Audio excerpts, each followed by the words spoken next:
ಏನಮ್ಮ ಕಷ್ಟದಲ್ಲಿ ಬಿದ್ದು ನೊಂದು ಹೋದ ಈ ಹೆಣ್ಣಿಗೆ ನನ್ನ ಗಂಡ ದೇವರಾಗಿದ್ದ. ಆ ಪಾಪಿಗಳನ್ನು ಸಾಹಸದಿಂದ ನನ್ನ ಗಂಡನಿಗೆ ಇಲ್ಲದ ಅಪ್ಪಾದನ್ನು ಹೊರಿಸಿ ನನ್ನ ಗಂಡ ಸೆರೆಮನೆ ಸೇರುವಂತೆ ಮಾಡಿದ. ಈ ನಿನ್ನ ಕಷ್ಟವನ್ನು ಹೇಳಿಕೊಳ್ಳೋಣಾದ್ರೆ ಒಡ ಹುಟ್ಟಿದಣ್ಣ ಸೈನಿಕನಾಗಿ ದೇಶ ಸೇವೆಯನ್ನು ಮಾಡೋದಕ್ಕೆ ಅಂತ ಹೋಗಿದ್ದಾನೆ. ಅವನು ಬರೋದಕ್ಕೆ ಇನ್ನು 3 ವರ್ಷಗಳ ಕಾಲ ಬೇಕು. ಹೀಗಿರಬೇಕಾದ್ರೆ ಈ ನಿನ್ನ ಕಷ್ಟವನ್ನ ನಾನು ಯಾರು ಬಂದೆ ಅಂತ ಹೇಳಿಕೊಳ್ಳಲಿಲ್ಲ. ಗಂಗಮ್ಮ, ಶ್ರೀಕೃಷ್ಣನು ಶಿಶುಪಾಲನ ಶಿರ ಕಡಿಯಲು ಬಿಟ್ಟ ಚಕ್ರದಿಂದ ಕೈ ಬೆರಳಿಗೆ ಗಾಯವಾದಾಗ ದ್ರೌಪದಿ ತನ್ನ ಪಿತಾಂಬರವನ್ನೇ ಹರಿದು ಕಟ್ಟಿದಳು. ಅವನು ನಿನ್ನ ರಕ್ಷಿಸಿದ ಪ್ರತೀಕವಾಗಿ ನೀನು ಕಟ್ಟಿರುವ ಈ ರಕ್ಷಾಬಂಧನ ನಿನ್ನನ್ನು ರಕ್ಷಿಸುವ ಋಣ ನನ್ನ ಮೇಲಿದೆಯಮ್ಮ.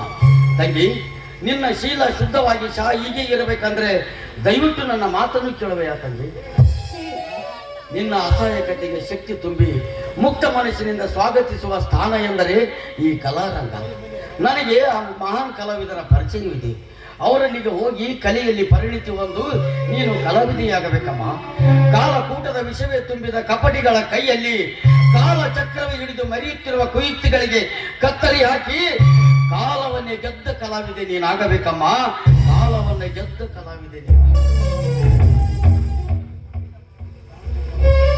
ವಿಚಾರ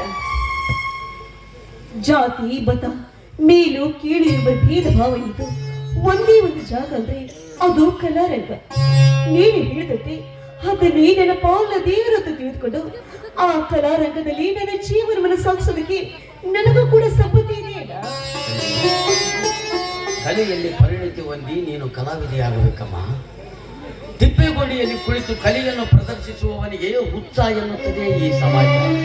ಅದೇ ಕಲೆಯನ್ನ ರಂಗಭೂಮಿಯ ಮೇಲೆ ಅಭಿನಯಿಸಿದರೆ ಕಲಾವಿದ ಎಂದು ಗೌರವದಿಂದ ಕಾಣುತ್ತದೆ ಅದೇ ಸಮಾಜ. ತಂಗಿ, ನೀನು ಕಲಾವಿದೆಯಾಗಿ ಹೊರಟಿರುವಳಿಗೆ ತೆಗೆದುಕೊಳ್ಳಮ್ಮ ಈ ಅಣ್ಣನ ಅಲ್ಪ.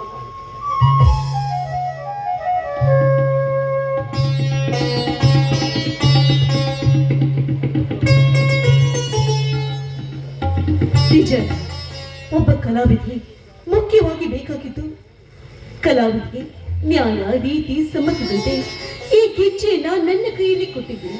ಆದ್ರಿಂದ ನಿನ್ನ ಮಾತಂತೆ ನಾನು ಕೂಡ ಒಬ್ಬ ದೊಡ್ಡ ಕಲಾವಿದೆಯಾಗಿ ನಾನು ನಿನ್ನ ಮಾತಂತೆ ನಡೆದುಕೊಳ್ತೀನಿಲ್ಲ.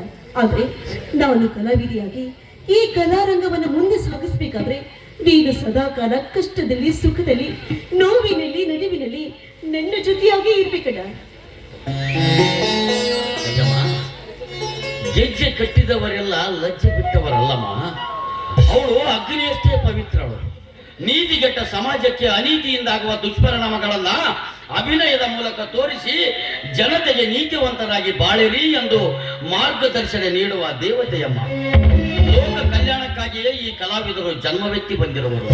ಅಂಥವರನ್ನೇ ನೀತಿಗೆಟ್ಟವರೆಂದು ಕರೆಯುವವರು ಅವರು ಮೂರ್ಖರೇ ಸರಿ. ನೀನು ಕಲಾವಿದೆಯಾಗುವವರೆಗೂ ನಾನು ನಿನ್ನ ಜೊತೆಗಿರುತ್ತೇನೆ.